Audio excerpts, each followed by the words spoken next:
Assalamualaikum warahmatullahi wabarakatuh. Saya Ani Irawati, NIM 19211114040 dari HES 4B. Definisi advokat. Kata advokat berasal dari bahasa Latin advocare, yang berarti untuk mempertahankan dan memberi bantuan. Sedangkan dalam bahasa Inggris, advokat berarti mewakili, bertahan dalam argumen, mendorong atau merekomendasikan pada publik. Secara sederhana, advokat adalah orang yang berprofesi membela.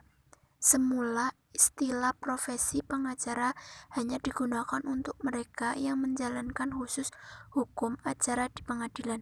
Sedangkan pekerjaan di luar acara pengadilan dilakukan oleh advokat atau barrister.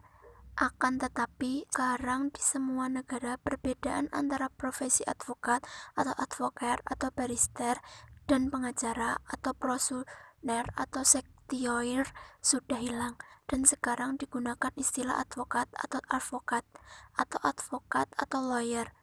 Istilah pengacara praktek tidak dikenal di luar negeri dan hanya dikenal di Indonesia.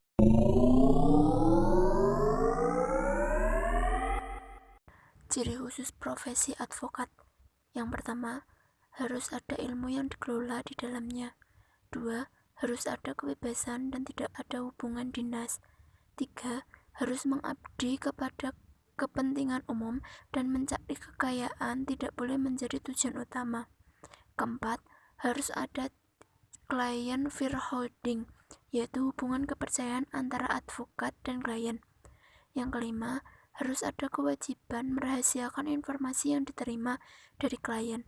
Konsekuensinya, harus dilindungi haknya merahasiakan informasi tersebut. Keenam, harus ada imunitas atau hak tidak boleh dituntut atas perbuatan atau tindakan dalam melakukan pembelaan.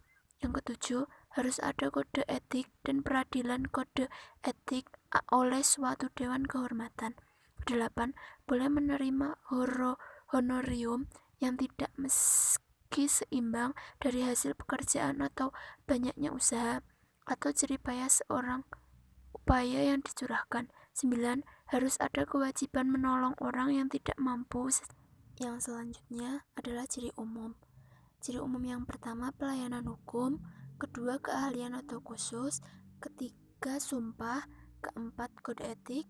Kelima, penegakan hukum. Keenam, mempunyai organisasi advokat. Ketujuh, ciri profesionalisme. Kedelapan, ada kantor atau memenuhi syarat. Kesembilan, perkara. Kesepuluh, taat hukum dan melaksanakan kode etik. Kode etik advokat Indonesia, yaitu yang berisi yang pertama, ketentuan umum. Kedua, kepribadian advokat. Ketiga, hubungan dengan klien. Keempat, hubungan dengan teman sejawat. Kelima, tentang sejawat asing. 6. Cara bertindak menangani perkara. 7. Ketentuan lain tentang kode etik. 8. Pelaksanaan kode etik. 9. Dewan kehormatan. Ketentuan umum pengaduan. 10. Tata cara pengaduan. 11. Kode etik. 12. Aturan peralihan. 13. Penutup. Siapa yang dapat diangkat sebagai advokat?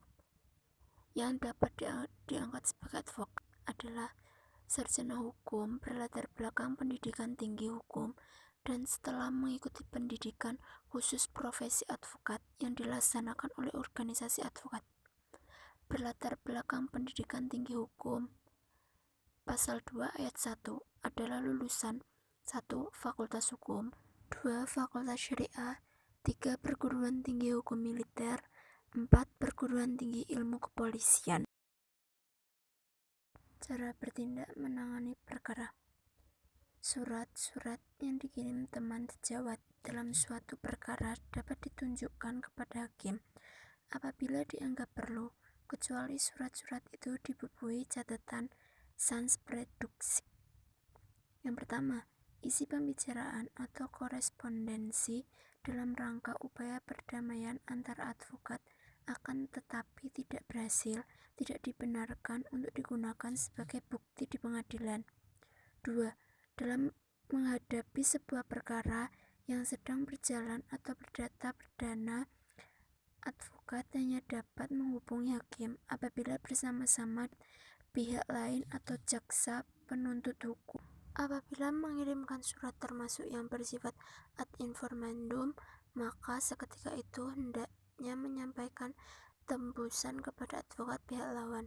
3. Tidak dibenarkan mengajari atau mempengaruhi saksi-saksi yang diajukan para lawan, baik advokat maupun jaksa. 4.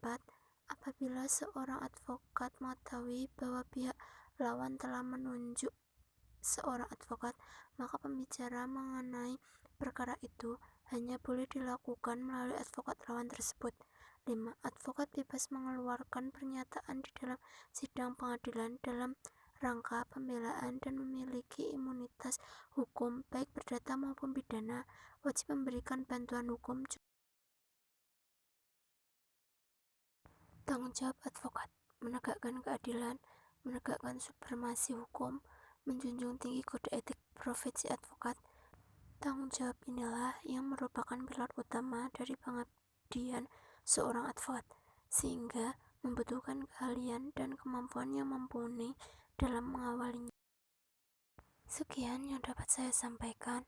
Wassalamualaikum warahmatullahi wabarakatuh.